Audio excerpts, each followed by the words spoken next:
everybody for coming. I'll follow up on Laura's lead and give a little introduction to myself, and then we'll introduce the rest of the team here. My name's Eric Watson. I work for a company called Quantarian based out of Seattle, Washington. We apply machine learning and artificial intelligence technologies to residential real estate. And so our flagship product, where we develop a lot of different portfolio products from, is our valuation model. And we're very pleased that in the last couple of years, our valuation model has been rated #1 by a third-party benchmarking agency for valuing residential real estate, particularly single-family homes. And so I'll be today's moderator. I've prepared a list of questions for the team here. But as we get into it, and we do introductions, I'd like if each team member could tell me a little bit about what artificial intelligence means to them. AI has become sort of a factotum, something that means everything and nothing all at the same time. And I was hoping we could contextualize our discussion today by understanding what it means in the context of their business and also in the context of your business. So during our discussion today, if we say something that piques your interest, feel free to shoot up a hand and we'll try to incorporate you into our discussion because we're here in service to you, the audience. So with that, I'll hand it off. Hi, so I'm Nicholas. So I'm working at Toledo and I'm a data scientist there. So what we're doing is that we're trying to get insights from machine learning algorithms, and we try to quantify drivers of real estate. We use machine learning and data science both in toolings to be able to extract data from complex documents, but also as a way to evaluate multifamily properties, assets, or just to extract information and be able, for example, to quantify for each parameter how they impact the price of real estate. Hi, hello. My name is Sasha Bernier. I'm a senior vice president for a family office for one of the principals of J. Carlisle Companies. It's a company that's been building in New York for quite a while, and the investment vehicle is an opportunity investor.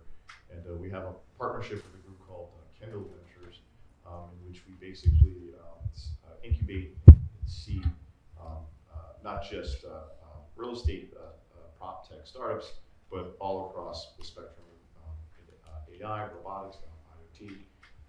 And for us, we're just trying to adapt to how quick technology is evolving. I mean, AI is moving so fast that the panel before, I wouldn't be surprised if you told me that AI is getting together and these robots are unionizing. So I think it's a very Hi everybody, my name is Abe Samani. I'm the CEO of Leverton. We are a global artificial intelligence company that focuses on data extraction and contract analytics. In particular, what that means for the real estate world is we can abstract your leases in sort of fractions of seconds versus taking hours to do it, or maybe looking at an asset purchase agreement or a rent roll, or maybe even invoice reconciliation processes. We basically train our algorithms to read these contracts in multiple languages, pull out data points, and then send them off to ERP systems or lease administration systems or other types of solutions. So very pragmatic solution that we've developed that's got a very complex sort of algorithm behind it. And so I'm really excited to be on this panel because I think it's a very relevant topic. And I think the AI sort of stuff that's going on is more today about augmentation than it is about replacement. And so really what AI is doing is making you a little bit faster, a little bit more efficient, a little bit better at what you're doing, but it doesn't completely replace the need for a human. And even when we go out and talk to our customers, which are big, large real estate landlords or service providers like JLL or CBRE, it's always sort of a robotic arm meets a human arm kind of shaking hands together to provide a outcome. And so the bigger problem, I think, in the industry is really data quality, and data has sort of become a religion, and like you have to be a true believer in it to go the entire way. The better data quality you can get by using AI can certainly improve outcomes for your business. Good morning. Toby Moskowitz.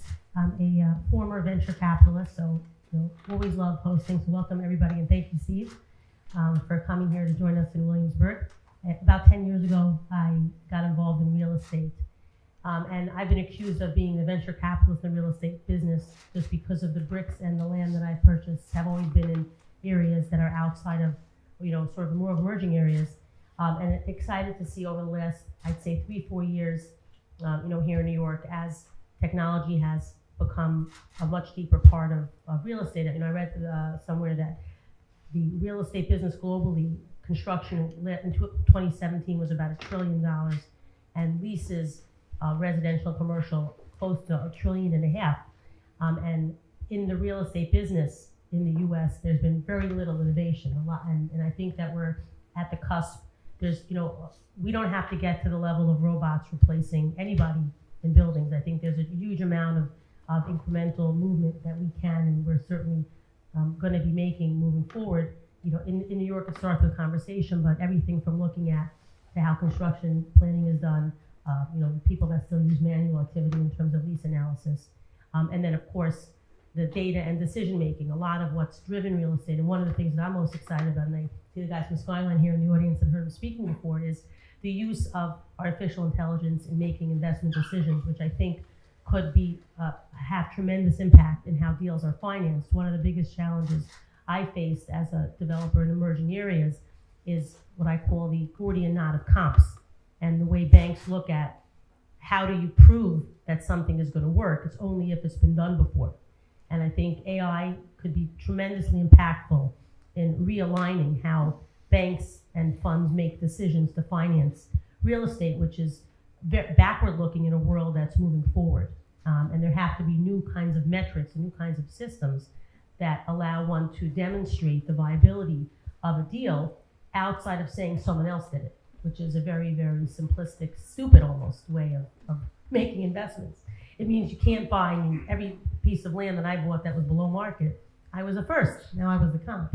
So it just doesn't make sense and doesn't align itself with high value real estate creation, the way these decisions are made and approved today. So that's what I think AI is applied to demonstrating viability of new deals, which is, to me, a critical potential tool in transforming how money flows in the industry. I got to thank Toby for teeing me up for this next question, because I didn't let her know that I was going to ask this question, but I was curious to get some feedback from the audience, from our team here. What was the most transformative or disruptive application of AI that they've seen thus far in the industry, and if they could share why they thought it was very special? And it doesn't have to be from each of your companies. It could be from a third-party company. And I'll start with myself as an example. When I first joined Quantarium, I was surprised to learn that large regional banks have a tendency to have quite a large REO portfolio. These are repossessed properties that they recover when mortgages default. And so some of you are laughing because you're like, yeah, we got that problem too. But the interesting thing to me, where AI was applied to this problem, is that we could figure out how to resell these properties, how to auction them and put them back into the market in a way that was actually advantageous to the bank and not harmful. I think most of us, when we think about kicking people out of their homes because they couldn't make their mortgage, that sounds like a really sad story, and we don't like to think of that as happening very frequently here in the US, but banks have gotten really good at figuring out how to manage this. And so we apply AI to the valuation of these portfolios in such a way that allows them to generate almost 20% returns on the resale of these properties. So we break it down into tranches and say, okay, this set of properties is diminishing in value very rapidly. You should just unload it as quickly as possible. Don't worry about it. This middle set, you run it through the regular auction process and you'll get your money back. But this third set is very special. You should actually invest in it. You should actually put more money into it, fix it up a little more in order to get a premium return. And so to generate a 20% return on a portfolio like that was pretty impressive. So that was an example from my world, but I'm curious to hear from the rest of our team here. I'll continue. So Yeah. when I walk people through gentrifying neighborhood, and there's certain things that I look for, like the bodegas that are turning over, and you see the product mix in the stores. Then they go ahead and they replace the old Boar's Head, sticker on the glass with new glass. Then they go ahead and they replace the signs. Then you see the beer, the prepared food, the product. So this is all data that's easily, collectible. And I think that looking at a world where you can go ahead and going back, and sorry to harp on this point, looking at a world where the things that we as developers and investors use to make decisions in real estate, they're much more quantifiable. It's not doesn't have to only be judgment. And I think looking at companies, it's certainly being done today. I don't recall the name of the company, but there's a large company, I know they're backed by Battery Ventures, that took the whole world of doing appraisals. Why should an appraisal take 30 days when like 3 pages of it, no disrespect intended to appraisers, but 3 pages of it is new information, and the balance of it is really just information about the neighborhood, the latest comps. These are all things that can be easily done. Now they're using tools to go ahead and really automate that process. So looking at investment decision making, the communication between the developer owner, the marketplace, lenders, and investors, I think the concept of what an appraisal is and how that's done, the kind of data that's being used, the obsession with only looking at comps, which means that someone has actively acted on this data as opposed to extrapolating and qualifying and quantifying meaningfulness of the data without having to only be in a place where 1, 2, 5, 10 people who've already paid that price and established the market. I think it's, to me, one of the most exciting potential applications that will transform the flow of capital inside of the real estate market in a very significant way, similar to the example you described. So in terms of what data science will disrupt, I would say maybe not an application, but more the concept of objectivity. As you said, being able so right now in the market, you will have multiple people choosing some comps, and in function of the application, they will choose different comps, right? And I think having one way so that people can argue on the method, but not on the idea behind each comp that has been chosen, is the way. As soon as everyone knows how we went to a result, you can argue with the methodology. And so that's what we are doing at Enodo, for example. That way, when you get comps, you know exactly why each comp has been selected. You have a similarity. And if you don't want to take the comps approach, we're gonna break down the price into multiple parts, right? And you can argue with one part and inject your own knowledge and say, okay, that location is great, but I know that there's a kitchen next door, so there's smoke, and you are losing value because of that. So you can take independently each piece of the value that has been built and change it. So that's objectivity of that's how it works, and then if you know extra information, you just change it. It's something that has never existed so far, and that's probably what's the most important in what data science brings to the industry. Before I talk about my idea, I think Toby actually hit something on the nail. Unfortunately, yesterday we lost a deal where an investor decided not to go with us because an appraisal cost $12,000, and I couldn't get it down. And so he said, "Look, I'm just going to go somewhere local. They're $5,000." When you think about it, she's right. Like 90% of her appraisal is a cut and paste from another appraisal and 3 pages of evaluation. So all those things will be disrupted. Anything that's data driven is going to change. And the stuff that's relevant is as good as the data is going to be able to be provided. So a city like New York City has so much information that you'll be able to make more intelligent decisions. So again, data is actually important. Anyway, so that being said, I'll take a different tact. As technology evolves, right, hackers are also evolving and getting better in what they do. So for instance, I'm sure a lot of you have heard of Internet of Things. About sometime last year in Las Vegas, there was a fish tank that was driven by IoT. And a hacker was able to go through the fish tank and basically steal money from a casino. Seriously, that's a real story. And so a lot of hackers are using IoT to actually go through to hack and get information. There's not really a lot of security on that. And so there's a company called Agile IQ that's basically focused on using artificial intelligence to prevent those type of hacking capabilities. And I think because you're seeing a lot of buildings, I think in the 2 panels before, we were talking about IoT and having sensors. So we really are moving towards that generation. Hackers are getting more sophisticated, and I think that's Agile IQ for me is very one of the rare cybersecurity is focused on using artificial intelligence to prevent hacking.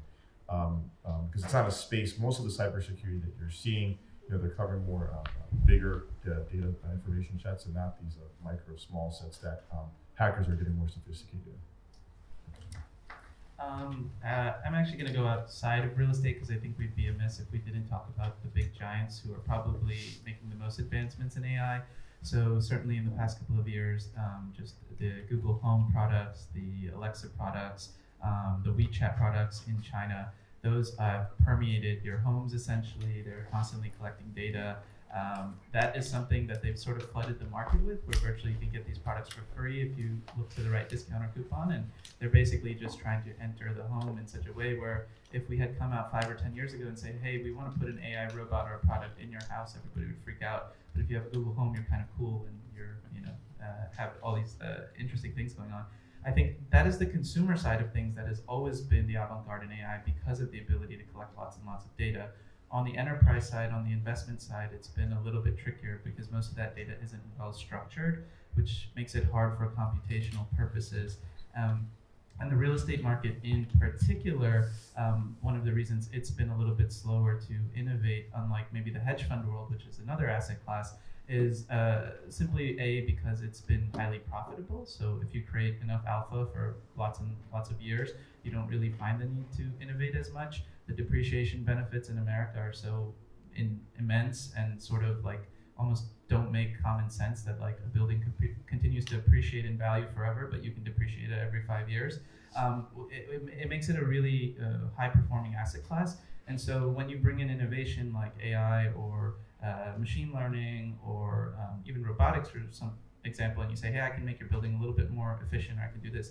If it doesn't move that IRR needle enough, then people are reticent to kind of change. I think what happened in the hedge fund world is that people started producing significant alpha for moving over to automation and AI algorithms, and then everybody had to follow suit, otherwise they were going to be left behind.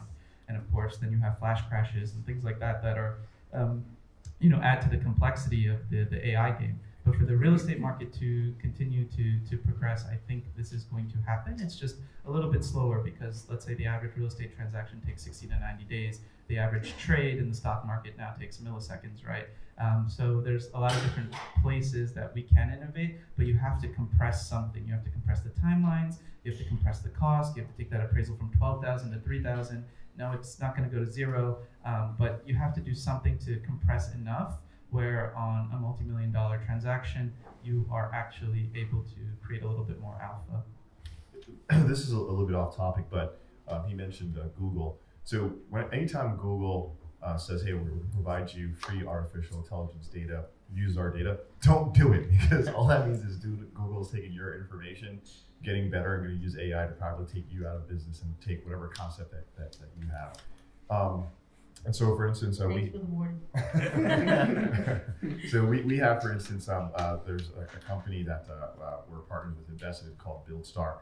It uses it's a sort of like a construction management program that plugs in general contractors, specifically with their subcontractors, architects, lawyers. And what we didn't realize was that we were actually getting a lot of data from that. We were seeing how the general contractors were correlating with their subcontractors, and we were beginning to see what people were buying in terms of what they were using. And what we began to realize with that was, wow, we can actually use that data to, for instance, to communicate with like Home Depot and say, hey, here are what people are buying, here's what's in play. So again, it just shows the power of data and how it's really, if you want to form a business, it's that data that becomes valuable, that even if you guys out there wanted to start a startup and you can figure out how to use that data in some type of information set, that's where everything is really going. I'll give you another. It's not really real estate driven, but it was someone had mentioned something earlier about agriculture. There's another company that we have where basically it does soil testing on farmland, and so typically what happens with farmland is someone will come into the land, they'll do the test, They go to the lab, and then it takes a period of time, maybe 2 weeks or so, to get that data. And so what this one particular company does, it's a little bit kit, and we use the kit. You go in, you dip it into the soil, and it tells you what the different contaminants are. And it's using artificial intelligence to gather enough information so that long term, farmers will know right away what to do to fix their farm. And what we're finding is we're trying to bring that to Southeast Asia, because in Southeast Asia, to disrupt that business model, because in Southeast Asia, what happens is everyone makes money but the farmers. They get charged something like 30% a month, right, to help farm their land, to get their certain amount of fertilizers, and it takes forever to get that data. And so we're working with crowdfunding. So we're saying, look, we'll provide you these kits. You can test your soil rather quickly. The artificial intelligence aspect has gathered enough information through time that will help you tell the farmers what kind of fertilizers you need more instantly. So thus, the farmers are saving a ton of money. So again, this is just an example of how artificial intelligence will revolutionize. So Sasha and Abe gave some great points about what's driving the market, and I think this is kind of a nice juxtaposition from Laura's earlier comments about technology, and we had a little dystopian angle there. But I wanted to ask our team, what's driving all this? Are we as an industry, as real estate, kind of on their back foot, responding to technological changes? You know, you mentioned Google and some of these other companies that seem to be permeating our lives in ways that are very unexpected and potentially nefarious. And versus perhaps folks in the hedge fund industry or financial folks who are kind of driving AI forward because they have a certain need. They have to generate alpha, for example. And so I'm curious to understand from your perspective, who's in the driver's seat here? Who's driving the bus? Are we sort of being victimized by technology and forced to respond, or are we actually, in a position of leadership? How do you respond to that? So I'll start more sort of like a less technological commentary. And if you look at the we chatted about this on our club, look at the shared workspace industry and the dislocation that WeWork has created in commercial leasing. I think that it's very much defensive. And when I first heard about WeWork, my reaction was, that's crazy. Why are you allowing yourselves to be cannibalized? Go ahead, hire a great architect, find yourself a hipster, get someone to help you figure out what the right vibe is in your building. Because obviously they're making a 20-30% margin on your space. That's ridiculous. And then it got even worse because we find ourselves today in a place where companies go to landlords and say, we don't want to sign a lease with you. We want to sign a lease with WeWork because we want more flexibility. We want shorter term. We want higher end fit outs. So it went from cannibalization to destruction. And today most tenants don't want to sign traditional leases. So I think that historically the real estate business, for all the reasons mentioned, has only been reactive. We've only been defensive. If you look at what happened in the hedge fund business, basically technical trading destroyed the market. It changed the industry. We no longer understand why the stock market goes up and the stock market goes down. And I think that whether it's a year out or 10 years out, artificial intelligence will dramatically change how we make investments and how we make money in real estate. And it's going to continue to be defensive. There may be new entrants. I mean, WeWork was, first they were a real estate company, technology company, then they called themselves a real estate company. Now they're a technology company again. But what they did in the process was destroy the industry that should have not been asleep at the wheel and was asleep at the wheel and should have reacted better to tenancy and to what tenants wanted and did not. And people are going to lose and have lost billions of dollars in the process. And I think that the hedge fund industry is a great example. If you think about what hedge funds used to be, what they became, and how difficult it's become for individuals or even less sophisticated funds to make money in the public markets. I think across the board, we're looking at it. WeWork is a perfect example because it's we'll call it a non-technological innovation that caught the industry completely off guard. We were participating in our own destruction. And these, every company here and those speaking and there are hundreds of examples of how this is going to play out. And I'm not even sure that our industry has yet woken up and even understand the level of victimization. No disrespect intended to WeWork. I use them as an example of shared workspace companies overall and the lack of of a real estate industry asleep at the wheel, having made too much money, not understanding how behaviors of tenants across the board are changing and how critical technology is. I kind of want to piggyback on that though. So WeWork is now saying that they're a data-driven company. That's what I said, you know, real estate tech, no, they're not sure what they are. And this is what I was saying, you know, I'm not saying every one of you should go out there, become an entrepreneur and do your own thing with data, but WeWork realized that it's all about data. And because they have like, you know, they have a VC arm now, and they're bringing in different startups, they're taking all that information that they're getting from the millennial generation, and now trying to figure out how to monetize it because they have to justify their valuations. When you think about it, you know, they don't own any of this land, right? So they're like, okay, how are we going to justify this valuation? Well, we're going to become an AI-driven company. And then I think just an interesting side note in terms of the hedge fund industry. I don't know the name of the company, but I was talking to someone yesterday. There are people now using artificial intelligence to listen in on earnings calls and basically try to figure out if you know, CEO or CFO or CIO, whoever, is lying and predict their behavior and see what they're doing. So I just think that's an interesting tidbit. So I think the stock market is one of the markets that's the most optimized, right? And that comes from high liquidity, and high liquidity comes from technology behind it that permits people to place scores and those kind of things. That doesn't exist for real estate. And so you will probably figure out that there's a high correlation between tools and how fast you can be on the market and AI, because AI is one tool for that. And if you're a real estate company, the best you can do if you want to adopt machine learning will be to start having clean data that can be read by a computer and not by people. Excel is not something that's very clean. 4012s and branch roles especially. Also, what you can do is to try to see whatever you can optimize in workflow and create tools for that. That will bring machine learning to the first plan, and that will make the market more efficient for everyone. I think real estate is sort of at a precipice, and you've seen it historically, where they have a decision to make. You all have a decision to make in this room, whether you are going to take part of your operational budget or your CapEx budget or whatever it is, and instead of distributing it to investors, to decide to invest in the future.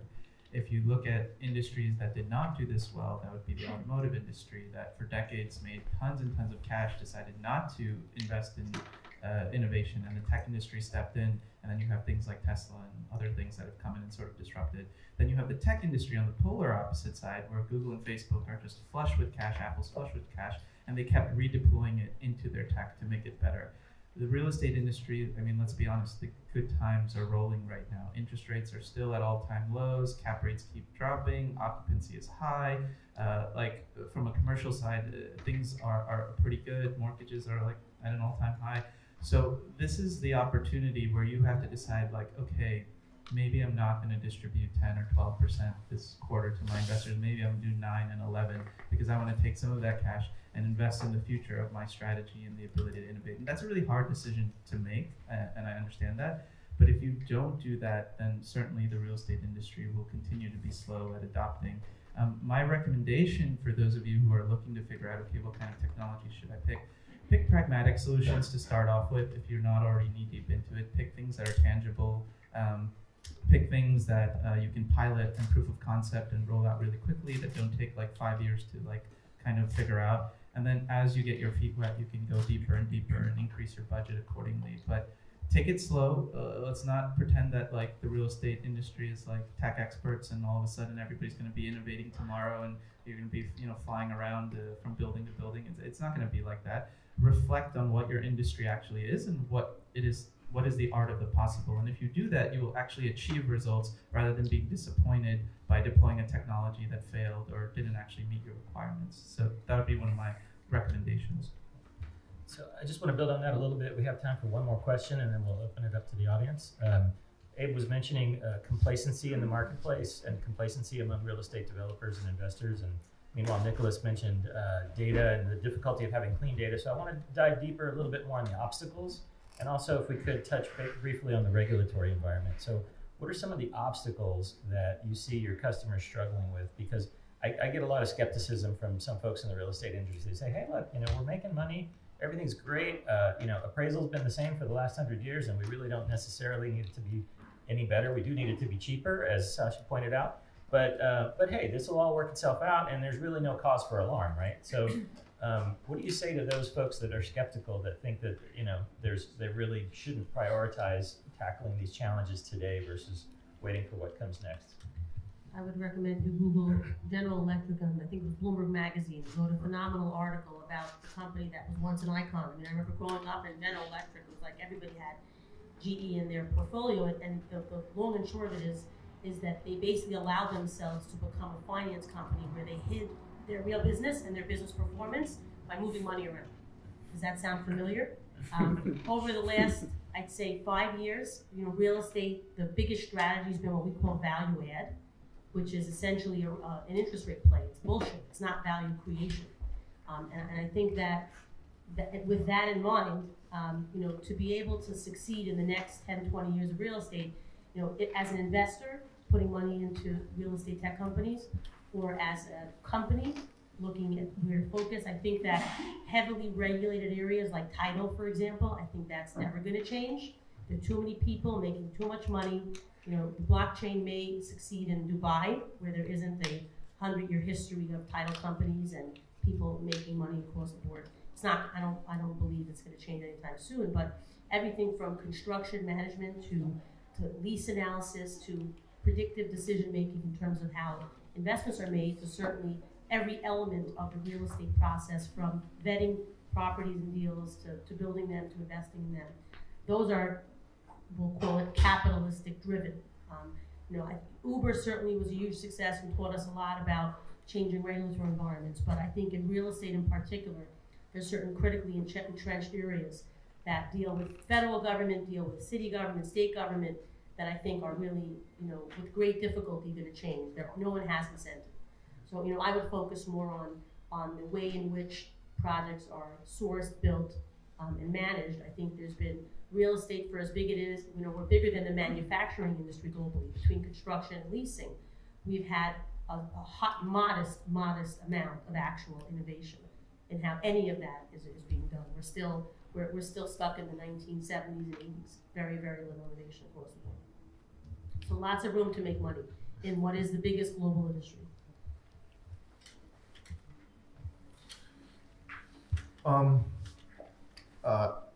I think long term, maybe the government can try to stop things now, but I think as the younger generation adapts to technology and sees how things can become more efficient, there will be changes, and the changes are coming. I disagree on title. I think title is a huge waste of, no offense to, title agents, but a waste of time and money. And with blockchain, you have the ability to know what you own without having an agent there. And so, I'd be hard pressed for the government to come in and say, oh, you can't use blockchain for that.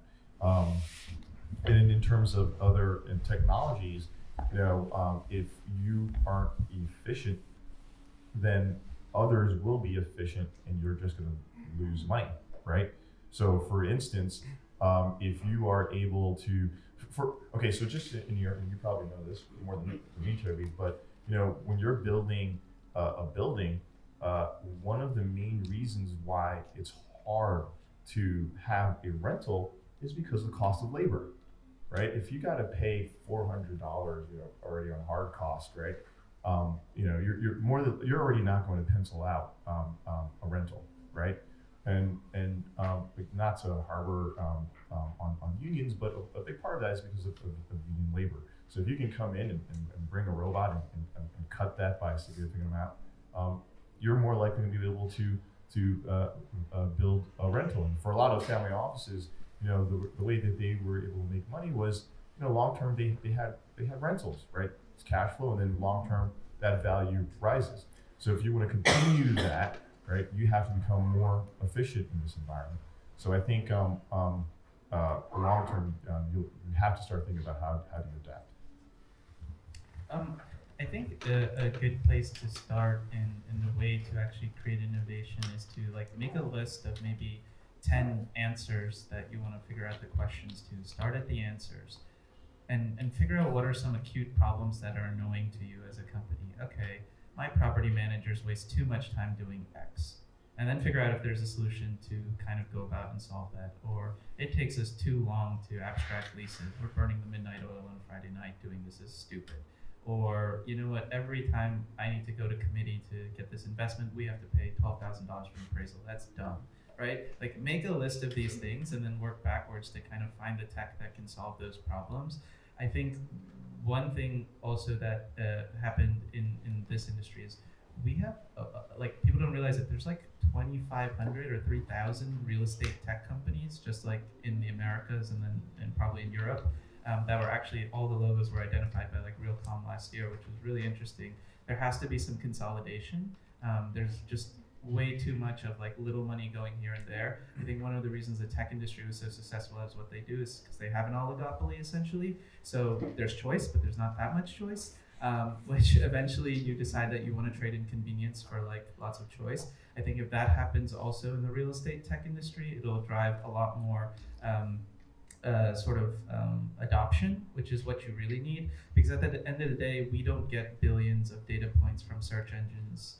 We get hundreds or thousands because there's just not as much data as there is in the consumer world. So for things like AI to be successful, for things like blockchain to be successful, data is the critical component.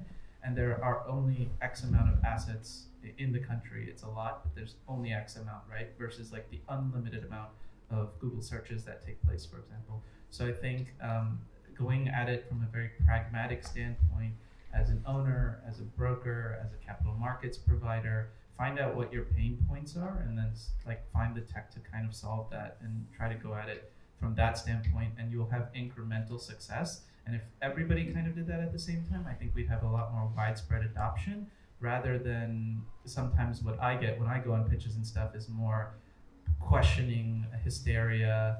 Is my job going to be replaced by a software solution, an AI robot, which I think is some of the fear that is out there in a traditional industry where people have been doing the same thing for 40 or 50 years. So in terms of what could be blocking for the adoption, I would say it's people's way to think about the problem, and you will figure out that in the market, everyone has a different way to value an asset. So for example, we have an AVM at Enodo, and when you show the results for market rent to someone in the same company, you will have someone. So let's say we are predicting 900. Someone gonna say, "Oh, it's 950. You're wrong." And then wait a week, and someone else in the same company will say, "No, for me it's 850. You're wrong." So everyone has a secret sauce, and we are completely going against that, and we have to convince everyone that it's right. To do that, I'd say transparency would be the way to do it. Predicting a value is not everything. We need to make people understand and believe the value. So for that, we will have to explain completely how the algorithm went to that. That's a huge problem in data science. People usually just put some big neural networks and big words like that to try to predict value, and then people just on the other side of the screen on the interface will just say, "No, I don't believe that. Give me the numbers, why?" So I think that's a point of focus, and each single company in real estate that's doing technology in real estate should focus on that clearly, or we are just going to develop some very accurate models, and no one will be able to adopt them. Thanks so much. So with that, we'll turn it over to the audience. We have time for just a couple questions. I really agree with the point around data health. Like that's a major issue and an obstacle for being able to use this technology. What are you guys doing to help normalize the data or rework the data to make sure that you can address that, right? Because I think it's a bigger problem than people realise. It is, and I'll be the first to say it. We are an AI company that prides itself on capturing structured data, but we have human beings who are annotating that data. And that is something you will see across the board. Even if you ask the image recognition guys or the video recognition guys, they're like, okay, is this a banana? Okay, the customer said it's a banana. It goes back to a back office where somebody verifies like 3 more times that that's a banana, right? That is a cost of doing AI and doing it well, at least for the next few years. I certainly see that data validation, data verification, and making sure that your structured data is actually clean and cleansed properly is really important for those algorithms to actually be highly performant. Otherwise, a recent exec for AI, Oracle said, we don't need to create any more machine or deep learning algorithms. They're already all created. In fact, if you want to go pick up TensorFlow, which is publicly available online, the code is like this long. You can just grab it and you can start doing your own neural network. The problem is really the data problem, and that if the data isn't cleansed, then your neural network's not going to perform. And already people have like high expectations when you say AI, they think it's a button you push and then out comes an answer, and it's not really like that. So absolutely, it's a very critical problem, and the human beings actually need to be the ones to clean that data. I have to build on that before we jump to the next one, which is we had 105 million households worth of data with 400 fields each for the entire United States, and it was garbage 10 years ago, right? And so it was just absolute garbage. And so exactly what Abe said, you have to commit to cleaning this data and making it usable by a computer if you're going to get any value out of it. So. Cool. I was just going to say we're aware that. Oh yeah, very good. Any other questions before we wrap? Very good. Thanks so much, everybody.